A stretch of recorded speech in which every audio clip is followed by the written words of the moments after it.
Continuing with Charlie and Donna Adelson's calls in chronological order, this next call was made immediately after the one in Part 8. They talk about his trial and jury selection. Charlie also talks a lot about Wendi driving near Dan Markel's house about an hour after he was murdered. Take a listen.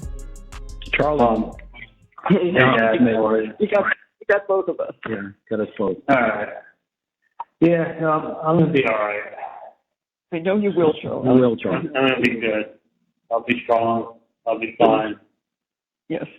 I know you will. This Sorry. is crappy where you are. This is going to be, it's going to get better as you get the hell out of that room. That does a little better. I'll feel a little better once I get to the other pod and I can move around a little bit. Right. Like, Right. I know. Right. You're stuck in here. I'm literally like hit in solitary hell. You did 5 months already. It's really hard to go back to that. Terrible. Well, at least then I can look outside my window. This is not like, I feel like this place is filthy. Like you can't step on the floor. There's piss on the floor. You stick to the floor, there's blood on the walls and shit on the ceiling. So, You know? as I told you, I told you exactly at 12:05 when Dan texted me what he said. So he's trying, Charlie. Yeah, no, I know. This Chief Mac, who's like this chief, we got him in charge of what he's supposed to come down and see me. Who's the one that he said he spoke to? He spoke to the other. He spoke to Whaley. Well, that's it. He spoke to him. Yeah, it's just, it is a lot. Yeah, it's a lot. More than a lot. It is, Charlie. It's unfathomable. It's unthinkable. It's more than a lot. I mean, right. I can't. It just kills me because I knew that this is what Tallahassee was going to be. I knew exactly, and it's like no matter what your case is, no matter who your lawyers are, no matter what jury consultants you get, you're still dealing with the 911 operators can't coming out for your jury's trial. Dad actually doesn't know you. He told me the story before about one of the people. She was on the jury, right? No. We had to use an X to get rid of her. The judge wouldn't release her for cause. Just wouldn't release her for cause. The mother of the 911. No, the aunt, right? Her nephew took the 911 call when Dan was shot. He's the one that's heard on the call during the dispatch. So the aunt came out for jury selection, and we said to the judge, well, we're going to be. What if we're critical of her nephew who's taking the call, and where there's some critique that we have, and that's his aunt, and she's on the jury, and she's listening to us critique her nephew's performance. And she said, well, I could be fair and treat him fair and give him a fair shot and follow the jury's instructions and pursue him to be innocent until proven guilty. And they go, okay, she can follow the rule of law. We can keep her. They can keep her in the pool. The only people who got kicked off for cause were that they said they can't follow the judge's instructions and they can't change their thoughts that they had on the case. Yeah. Like I had the mayor. The mayor was with all these people for 8 hours. They were with the mayor of Tallahassee. He was the last one we brought in, and we asked him if he knew about the case. He said he knew about the case. He thought I was guilty, and he said there's nothing you can say that would make me change my mind. So he got okay, you're struck for cause. That gets you struck for cause. But being the aunt of the 911 operator in the trial, you're good to go. Not struck for cause. Right. So you had to use one of your strikes on her. They wouldn't take it. No, I had to use my strike on her. I mean, how much closer to the case can you get? No. And then you got the guy who knows all about the case, who was a lieutenant, and he was with the Miami-Dade Police, 24-year arson investigator, know-it-all, who knows everything. Told us he had a photographic memory. Duman asked him a couple questions. He said the guy didn't know what he was talking about. Later, he asked specific questions about stuff. The guy knew all about the case, but he said he could be fair and be impartial. But you got to get this guy off. Like, it was the people that we were using our 10Xs on were people that, like, you could not fit them on your jury. Like, you already knew they were there to convict. It was painfully obvious. But Dan said, listen, I don't know how truthful our jury was on the ones we picked. I mean, you only know what they tell you. Of course. If they say, I know nothing, it's hard to get the full question. Yeah. You know, not to mention, you're going to release all these people's names to the community this week of who sat on the jury. People are going to be curious, just glance at the names, see if I know anybody. That small town mentality. Let me look at the names, see if I know anybody. Mm-hmm. Like, okay, I know this person. Well, do you think this person, if they let me go, they want to be getting phone calls from that person? Well, what are you, crazy? Yeah. Mm-hmm. You know, I think the case that I had this whole long talk with Mom, but I'll make it short. I think the case got dumbed down to Wendi as a TV repairman. She got a TV joke. She got a TV as a gift. The undercover guy is trying to extort you for money. Mom references the TV. You got the TV coincidence that it's unbelievable that TV came up that many times. On the day of the murder, TV getting repaired. That's her alibi. Then the other thing that's unshakable is what Katherin said. She just couldn't help herself. She had to drive to the scene of the crime, out of her way on the liquor store. The regional liquor store is closer, and shows up an hour after everything was done because she just couldn't help herself. Well, if it's true, and Wendi showed up because she knew something was going to happen, then I'm guilty. Without a doubt. If you want to say it's a coincidence, then you can excuse that with the word coincidence. But like the things line up, they line up. So you can have an explanation, or you just say it's a coincidence. But you can't use the word coincidence too many times before someone says, do you think I'm stupid? Like, how often do you want to say the word coincidence before you tell me I'm stupid? Or think I'm stupid, or take me for stupid. Then you got all these other people piling on who have motives. Every other person running their mouth has a fucking motive. They all have motives up there. Even my best friend Ryan Fitzpatrick said this. Okay, I didn't even know the guy at 14.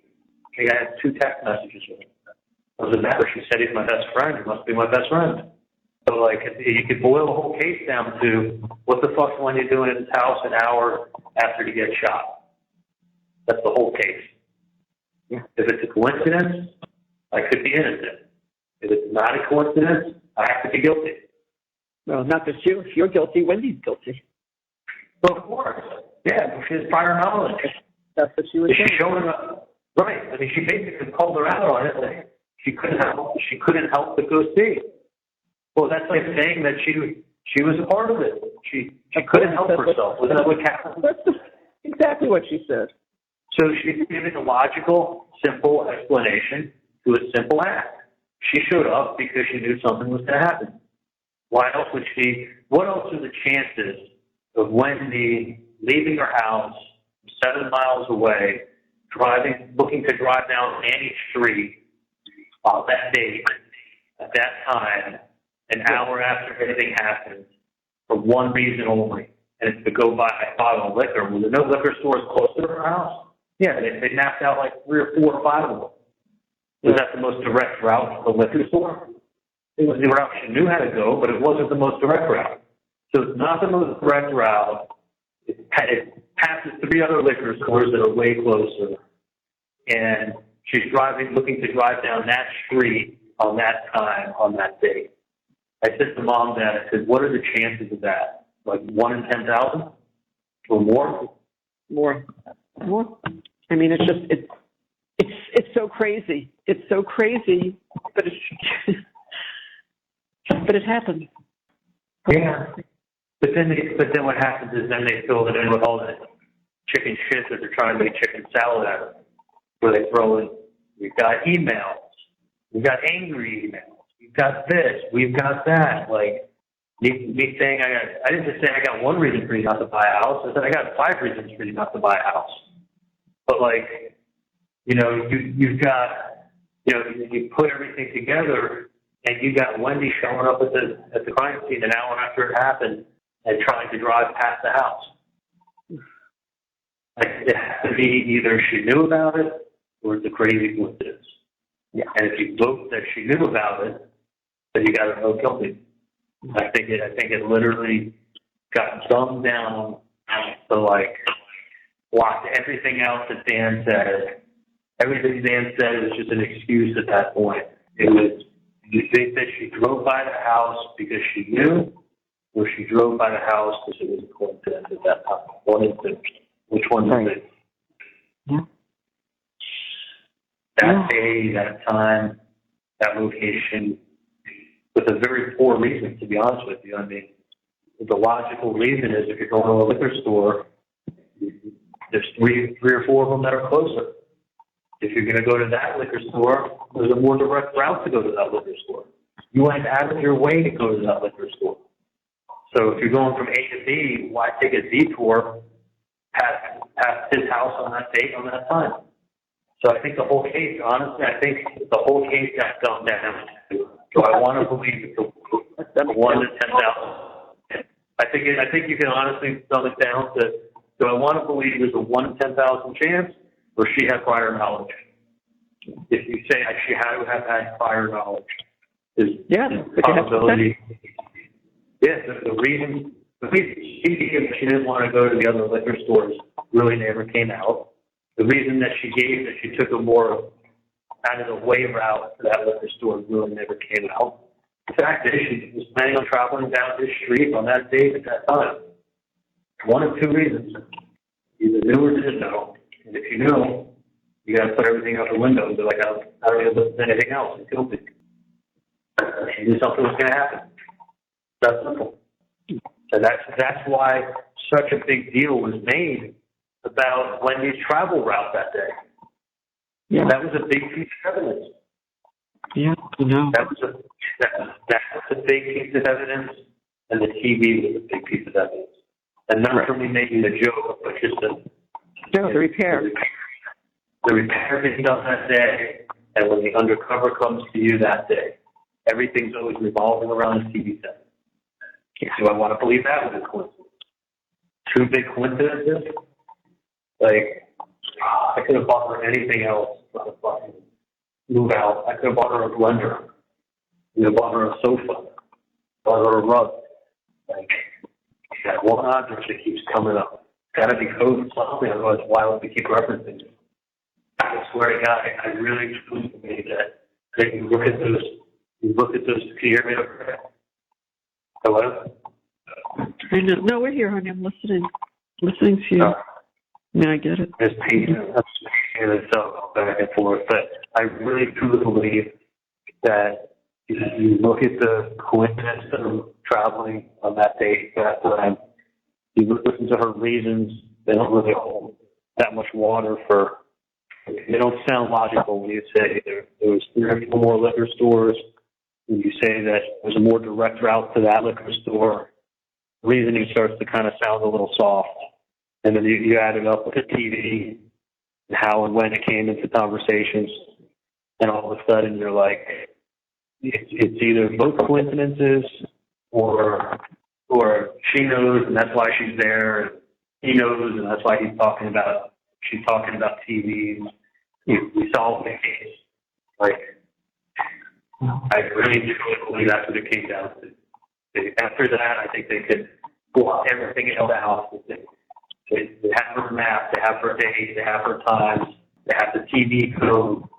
To me, hearing that in the room over and over and over and over again. Like, that was in the opening and that was in the closing. Yeah. And the only way you can explain something is this big coincidence, but 2 big coincidences, one big coincidence is hard to swallow.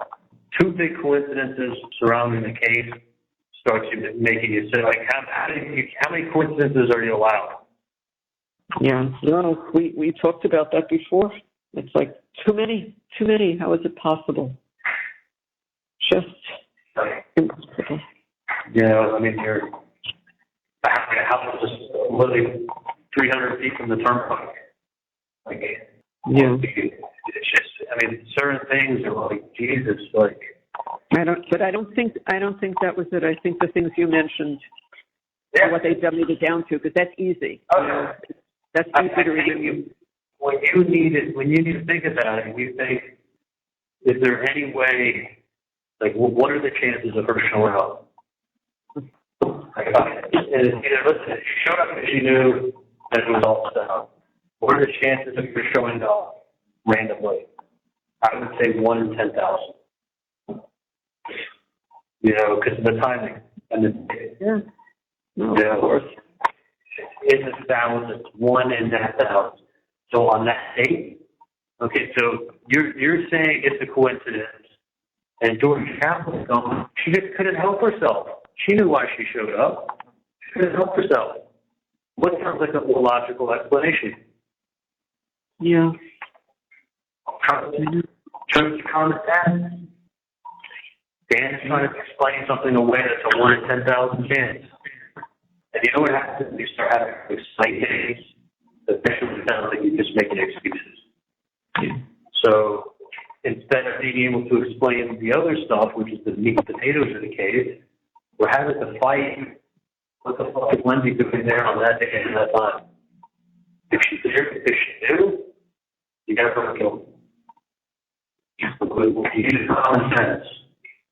I really think it, honestly, I hate to say it, but I think it completely got, instead of being able to focus on meat and potatoes, it got the crazy coincidences, and then the batshit crazy, you know, emails going back and forth. And then it just sets the stage for, like, them showing autopsy photos. And it just adjusted it. It's how she, it's not even so much sum it up, it's how she sloughed over everything and made it so simple at the end. So simple. You know? Was it cool? Listen, I mean, I'm putting myself in the juror's position. If you're telling me that she showed up there and I'm hearing the excuses of why she showed up, it's kind of feeling a little like I'm being sold something, you know, but I can buy it. Then you're telling me about the TV not being a total coincidence. Okay. But now you got all this other stuff you're trying to kind of like you almost be able to assume the coincidences on things involving technically involved around the case are very hard to explain away other than saying that was just a fucking coincidence. Yeah. That was a 1 in 10,000. That was a 1 in 10. By the way, that's why people think Wendi's guilty. What? I didn't hear that. That's why people think Wendi's guilty is what the fuck was she doing showing up at the scene. Yeah. Mm-hmm. I understand that. You know, and now that you're guilty, she's guilty. Well, if she showed up at that scene, it's because she had prior knowledge. Right. If she had prior knowledge, then she's guilty and I'm guilty. Right. Like, you can't explain things other than coincidences, you know? It's like, and then sometimes you can prove things are just coincidence. I remember one time I was saying to Dave Coffee, like, oh, we got to get together soon, man. It's been years or whatever. And I was talking to him, I think I was walking the dog. And then the next day I was flying out to Vegas. I didn't tell him I was flying out to Vegas. He didn't tell me he was flying out to Vegas. The next day I remember walking around the pool going to put my, look for a chair at the Wynn, the Wynn Hotel. And they've got 3 pools, 2 pools. And I'm walking around the pool trying to get a chair.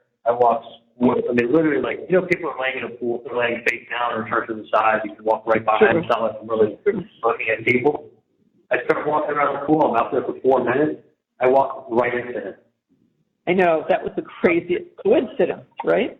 You just had spoken the night before, said, we got to get together soon, and then see you the next day.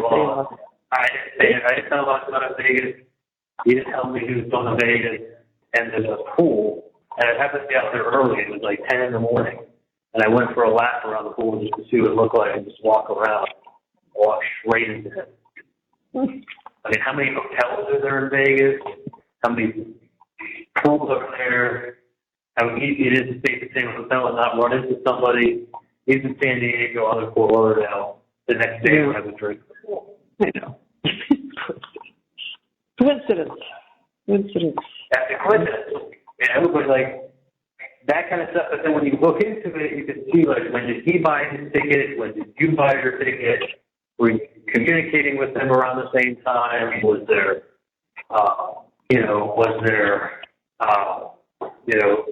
who was he planning on going with? Or was I planning to go with? Do people know each other? Like, that's why they go into you calling Wendi and talking to her that morning about confirming her TV appointment. Yeah. Like, that's why there was so much time spent on it. I mean, I'm just replaying everything in my head, but, like, that wasn't for any other reason but to show, look, you're calling her and talk to her first thing in the morning. I'm talking to her. Like, I'm in the car for an hour and a half while I'm working Jupiter. Oh, my God. But, by the way, whatever happened when that person looked at Tortuga and said, right, No. What's that? No, and he had another showing the other day. He asked if anyone read it at Tortuga. No. No. What did he say? It was too much? No, I think, I don't know that one. Oh, there was the other another one that wanted to see. No, there was another one after that. He showed it a couple of times this week. Shannon says to me, she's like, oh, what's going on with Tortuga? She said, I see it was taken off the market. You know, like, I got no idea. No. I don't know who. I don't know who said that. Who said that? Janet said it was taken off the market. No, it's not. Who said that? Janice. No, the sign is outside. I talk to him almost every other day. Absolutely not. It's not the case. Okay. I don't know why she. And, the realtor site, maybe they didn't have it on the same realtor site, or maybe you should look at realty.com, or I don't know. They're both pretty low. Yeah, no, that's why, Dan, I keep thinking it's November. What's taking so long? I mean, we thought September, we thought October. I'm shocked, actually. So I'm not shocked when there's 8% interest rate. The house, it costs more now than it did before. Yeah, it does. I mean, I think that the people who aren't taking out loans are still like those really expensive homes where people aren't taking out loans when they're billions and millions of like $5-6 million homes. I think they're not taking out loans, but I think the homes where people take out loans get affected drastically when the 30-year mortgage is 8%. Well, no, I agree. Because people who buy an $800,000 home, you know, the people who put $300 down and take a loan down for $500. Put $200, you know, they put $200 down and take a loan down for $600. But and then it affects it. Right. I mean, look, I would see what you can do about renting it, maybe. Like, but if you sell it, and you get this one. Yeah, that's For me, fine. it's more, I know. just more of a manage. Yeah. That place was me. Like, I know it wasn't fancy. I know it was like I walked in and it was like, it was home. And I think mentally for the last year and a half, like, I've been walking into that house in my head, like envisioning, like, coming home there.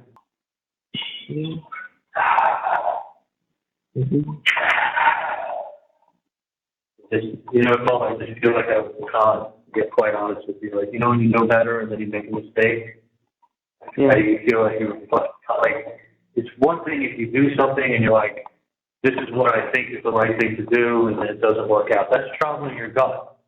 Another thing when your gut tells you something, and then you go, you know the decision you should make. Your gut tells you something, and then you get talked into something other than your gut, and then it turns out not to be the best thing. Then you get even more mad at yourself because you're like, I fucking knew better. Right. Like, I knew exactly, like, I was able to articulate it, I was able to express it, I knew, like, every step of the way what things would look like. I literally, and you know I did because I told you. I know you told me. And I'm not talking about one thing in particular, I'm just saying lots of things. Like, Right. I knew ahead of time. I knew, I could see how things would turn out. I could see how 3 would be moving to North Carolina. Like, I could see things. I felt things. Like I feel it in my bones. Like I saw things, I felt things, I knew things. I made observations. I made comments about it. I spoke about it. And then the next question is, okay, so what do you do with all that great gut feeling, Charlie? And then I just like, that's when I spiraled. You know what I mean? Oh, I do what you mean. You know, I just, like, who the fuck is somebody to tell me better than what I know? Like, I could say, you want to believe, you want to go with the flow, you want to hope. Like, what the fuck do those words mean now? You know, at the end of the day, I'm the one that's like, it's not sitting on my dinner plate. It's nobody else's dinner plate. Mm-hmm. I just know it could have been a lot of things different. I'm not talking about just one thing. No, I know. A ton of things so fucking different. And I really could have, like, you know, would things have been ideal? No. But they sure as fuck would have been different. Yeah, they would have been different. And by the way, I'm not just speaking about one thing in particular. So I know. anybody listening, talking about multiple. Yeah. Just one thing, not just 2 things, not just 3 things. But I just, like, I'm just too smart, and I have too good of a gut. And I have the same shit with Enzo. It was the same shit. It was me knowing better and me casting it away to somebody else's hands that's the expert, that knows better. Like, that has a vested interest. You know, that has a benefit, definitely has a benefit to them. Like, don't make no mistake about it. Like, there's a benefit to that, there's a benefit to other people along the way that have given me advice. I know they meant well, but I also know, like, that advice was also beneficial to them. You know what I mean? I do.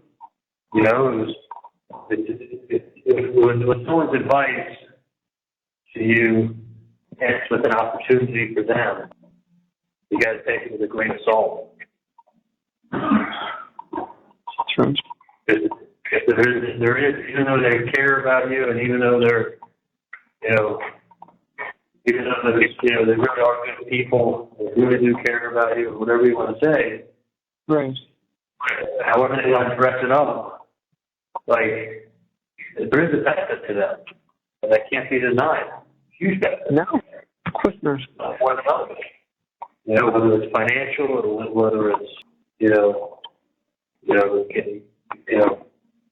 being recognition or whatever it is, you know, there is a benefit, and they would commit too. So then you can't say there was no benefit. It's like if you feel something in your gut, and you know something, and you're so sure on it, and you're articulate on it, just move on. Yeah. You know? Go on. Okay. You've always said that, go with your gut. Yeah. Go with your gut, move on. Like, don't be impulsive. You know? But if you can really rationalize it, if you can really talk about it, if you can really think it through, if you're able to articulate good reasons behind it, pros and cons, like be smart. Don't be in denial. You know, like, especially when it's like, especially you got to tell you something. I don't know how to say it. Like, I mean, I know what you're saying. I know exactly. You don't have to say it. I know what you're saying. Yeah. I just sit here and I'm like, not a chance. Honestly, wrong. You could bring Josh Dubin down next week, and you could bring Dan out here next week. And I mean, he didn't have one. This wasn't a hung jury. You didn't have fucking one. One would have gotten us a hung jury. a fiery debate in the fact that would at least had us waiting longer. There wasn't one. Not one. That means there wasn't one. Like, it's not a case where it's like they got it wrong. I wasn't there. I could prove, that I was in LA when they said I was here, and there's a big mix-up, and you come back on appeal. This is the evidence when they showing up. This is the evidence of the TV joke. This is the evidence, the emails. The text messages where they're saying I'm dating someone 4 months after I'm dating them, and I'm not. Like, right. This was all thrown into a Tallahassee courtroom. There was no way that you were going to get 12 unanimous for you. You couldn't get one for you. It was in the ground. Not one. And that's with Dan hitting up the home run. That's with my testimony being flawless. Yeah. That's with witness after witness and getting more than he thought he'd get out of it. He got Luis Rivera to admit that it could have been an extortion. Like, that right there should have been like, yeah. You don't even have to testify. That's reasonable doubt right there. Right there. I know. That's enough. But it got dumbed down to Wendi couldn't help herself but show up. And if that is true, then I have to be guilty. And if I was sitting on a jury and someone praised it to me like that, and they gave the reasons of the labor of the liquor stores or crowd or time, and all the little things you want to explain in a way, it was either she knew about it or we're very mistaken. And if she knew about it, you know how she will. Take everything else off the table. Yeah. That's a 1 in 10,000. So you're going to tell me 1 in 10,000 is the chance? You're basically telling me I got a 9,999 times I'm going to be right when I answer that question. Mm-hmm. Or 1 in 10,000, which is that's the number, is going to say, you know what? This is a chance. I have no idea. That's just a crazy chance. And well, think about it. You got a 1 in 10,000 chance of truly being innocent if you're looking at it like that. That's why that was a big deal made about in the opening. That's the reason why it was a big deal made about it in the closing, because that's your 1 in 10,000 chance that it was a coincidence with a couple more explanations. Like, if she knew about it, if you believe she knew about it, and that's why she's there, you can feel beyond a reasonable doubt sure that that's why she was there, then you got to go for it. I honestly think it got dumbed down, stuff like that. It did. I mean, you're right. And I hate to say it, but I put myself and her in a juror's position. It's and I think I'd be smart enough. Yeah, it's how it's presented. It's presented like she couldn't help herself. And then you got all these other people who have motives that, of course, are going to throw shit at the wall. Right. So you got the shit getting thrown on the wall, and then you got the 1 in 10,000 chance. She shows up at the fucking crime scene an hour after, just said it by chance, 7 miles out of the way. Like, you know what it says, don't pee on my leg and tell me it's raining? Yeah. Right? That's when people hear shit like that, and they say that. Yeah. Once the truth, combine that with all the other stuff that you got, and you just, I mean, if I was working in Fort Lauderdale, started at 8:30, they weren't taking one of those calls. That morning. There might be what? I didn't hear that. There would be almost none of those calls that morning. Oh, right. In the car for an hour and a half. If they had the text message and me and Katie fighting, where I called her apologizing for calling her attention the day before, so that just means that we were fighting. That's all it means. When he's showing up at the crime scene an hour after it happens by chance. after she talks to her mom and her brother that morning. She couldn't help herself. Kaplan gave the facts and gave a logical explanation. I guess 99 out of 100 times you'd have to say that would have to be the case. I don't buy Wendy's answer of going to a liquor, passing 4 closer liquor stores. Why didn't you just take a more direct route? She passes 4 liquor stores and takes an undirect route to go to a liquor store further away so she could drive by the house an hour after it happened. I mean, it's 1 in 10,000. 1 in 10,000 she's telling the truth. And you can, when they say like beyond a reasonable doubt, if she showed up on purpose at that place at that time, then he's guilty. That's almost like corroborating evidence. I really think that's how they speak. I really think that's how someone can easily look at everything, come up with that very hard to explain fact, and then say, stop telling me I'm stupid and you're so smart. You'll write another book. By the way, every time you tell someone it's a coincidence to give them a shitty explanation, people always feel like you're. That's the same to me, 2008, I know. What? She didn't say that. What? She didn't say 2000. No, she didn't say 2008. I know, but I know. Oh, the book? Yeah. Oh, that's because she's okay, here's your answer. Because she said she's wanted to leave there since she got there. She never liked it there. Yeah, she felt that way. From her side, that's even more reason. She's been planning this forever. She's always wanted to leave since 2008. The story's modeled after her and her family, and the professor teaches at the University of North Florida, University of North Florida State. She put the word North in front of Florida State. University. What does the husband do? He's a professor. So the husband's a professor at North Florida State.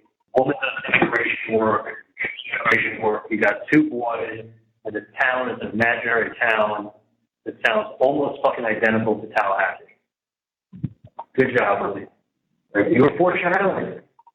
I mean, the small stop on the way to civilization is a place that you never planned on living, that you thought you were above. Like, showing, what they say, like showing up at the scene of the crime? Yeah. That's why it was opened with that, and it was closed with that. Because you got to have a real good explanation for that. Yeah. And her explanation was weak. No, I mean, when you sum it up, Charlie, that's exactly what it was. She made very, very simple work of it. Very simple. But she avoided any of the things that made common sense, and just went with that. Yeah. Listen, she got frustrated with me. When I talked to Michael over the weekend, he's like, Appleman got frustrated with you. She was asking question after question after question. She wasn't getting anywhere. She kind of just threw her hands up in the air. Trust me, she had help over the weekend. Let's put it that way. Should just do that. That PowerPoint was not in place before this weekend, I can tell you.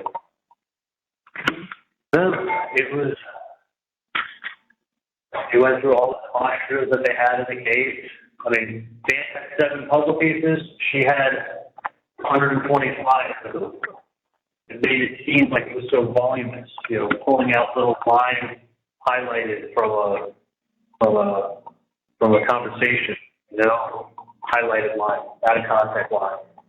I don't understand. You can lie and lie. The prosecutor lies. I mean, I've had another, another attorney say to me, but that's what they do. That's just what they do. I said, what do you mean that's what they do? They're prosecutors and lies. She said, that's what they do. So they get their point across, and nobody knows the difference unless you really know the difference. Yeah. If you don't know the case, you don't know. You got to know the case. That's right. But you got to listen to the percentage of the case. Don't take anything the prosecutor says as evidence in the closing. Because Jesus, she goes through 2 hours with you, and she really cares. And she's putting up slide after slide after slide and being like, guys, come on. Wendi can't help herself. She shows up at the crime scene. Like, Yeah, it really is an attention. The way she did it. Yeah, Couldn't help herself. yeah, couldn't help herself. And that's what they heard. That's what's important. That's just what they heard. Yeah, and Wendi didn't say she couldn't help herself. yeah. I didn't say she was a threat.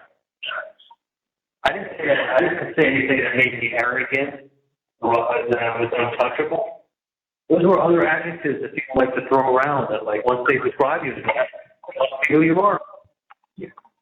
Listen, they heard you testify. There was nothing unlikable or arrogant. It didn't matter if she said you were. Yeah. Yeah. You feel like you're untouchable. You feel like you're arrogant. You're arrogant. You're untouchable. People say that. Ryan said that you said this. Like, she had a mound of bullshit, what she had. She couldn't debate any facts. So boil it all down to when you show up at the scene of the crime and you don't have a real good reason, and you just drove 10 miles, you look guilty. Especially after you spoke to your mom and your brother that morning. Yeah. After done with their TV repair appointment. Like, it just got dulled down to the point that how do you explain when you're showing up there? You can't. Okay, it's the liquor store. Kind of. Was there liquor stores closer? Yeah, 3 of them were half the distance. Was that the most, okay, but then you go, okay, no, she wanted to go to that one in particular. Was that the most direct route to that liquor store? No, it wasn't even the most direct route. It was a route that she was familiar with. So she was drawn to her marital home for a point of reference to then take the long cut to go to the liquor store that was further from her new house at an hour after that. It's either a coincidence or she didn't know. She couldn't help herself. Like, if someone described that to you and you were a betting man, I would put it as a long shot as a coincidence, even though that's what it was. And I wish to God I really, if I would have appreciated what they could say and then what they would do up here, I felt like, I would have fucking done things different. Let's just put it that way. I know you. If I knew what they were going to say and what they were going to, attorneys knew what they were going to say and do. I don't know what they're smoking that they think that they were going to say and do what they did. But my attorneys knew what the fucking evidence was. The attorneys knew what the evidence was, a lot more than I did. Like, for where we are and what the evidence was and how they be able to present it, there's no way, unless they had 12 jurors like number 15, that it could have been anything but a hung jury. Well, it would have been hung. It would have been hung with him or another one of the alternates, supposedly. I think there were 2 of them were Two of them. like that. 2 of them. Yeah. They were the alternates. And who's to say how long they would have held out with the other 11? He might have just said, so this field in, and they just report a hung jury. But those were smart people. These are people who said, listen, she showed up. I don't buy her reasoning. Her mom and her brother are calling her. And this is just way too much of a coincidence for it to be a coincidence. That's it. That's what you had on the jury. It didn't matter what I did on the stand. It didn't matter what Dan said. But one of the guards who was downstairs when I was in the jail cell at the courthouse. Yeah. He said to me, he's like that day? Anyway, while I was sitting downstairs for 4 hours, I was talking to one of the guards. Well, he stopped by the cell. He was talking to the bars. He's like, look, the only way you get out of here is if all 12 people want to say you're innocent. It's got to be unanimous. Otherwise, it's going to be a hung jury. And if it's a hung jury, you got to come back and do it again. And again. And again. No. Like, you're only getting out when all 12 say you're innocent. That's the only way you're walking out. And it's like, if I would know that they would, like, I didn't know all the evidence that everybody else knew, the full bullshit evidence. I kind of knew what they thought, but I didn't know all the bullshit evidence that was going to be, that was really going to be the case. And that bullshit evidence existed since day one. They knew the route that she took from day one. But it's like, if I would have known that not like how it was going to be looked at and what the prosecutor was going to be doing and saying, like, I would have done things differently. I didn't. I got talked out of it by people that I thought had my knowledge and best interest or going through my ass and just thinking positively or very hopeful, or you don't have to it's not to be able to do. Yeah. I was like, you know, you can get all this great advice. You're the one that gets me on dinner plate. I think, you know, because we shouldn't play other people's account. You don't want to see me on the dinner plate. And I can tell you, I know for a fact that if I would have thought things as rationally as I am now, like, kind of looking at both sides and then fully seeing what people in Tallahassee look like that are going to be looking at me, I would know how right I was. I mean, Josh Duden is from Tallahassee. I thought you said he was from Fort Lauderdale. He spent 4 years up here, and he's, 18 to 22. Yeah. Those are his, developmental adult years. Like, he wasn't like a teenager that didn't really get a feel for people. Like, the guy was here for 4 years. Like, he knows Tallahassee. Oh, yeah. Sure he does. You have a consultant to help you get jurors and get people off your jury, and instead we're getting off the 911 operator's end. We're getting off the plane of Texas. I had 5 people on the jury who had law enforcement in their family. 5. I don't understand how they were allowed to serve. I don't. 5 people with law enforcement in the family, and they're on the jury. How? How did that get through? I don't understand that. 9 law enforcement agencies. There were 3 on the jury who either they worked at Florida State or they had a spouse working at Florida State. And I would wonder if you work at Florida State and you book me innocent, how secure is your job? Your name is going to be released, and everyone in Florida State is going to know that you were on my jury. And those were the name of a guy that worked at the bookstore at Florida State. Think he hates me?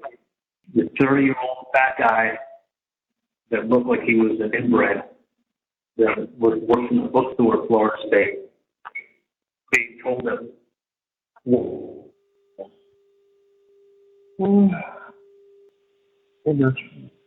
Sure. Chad and I looked at each other like, I don't get it. I don't understand. How does this happen? I don't know. You there, honey? Charlie? Charlie? Are you there, Charlie? Charlie? Charlie, are you there? I don't know. Thank you for watching. Please like, subscribe, and turn notifications on so you don't miss the next one.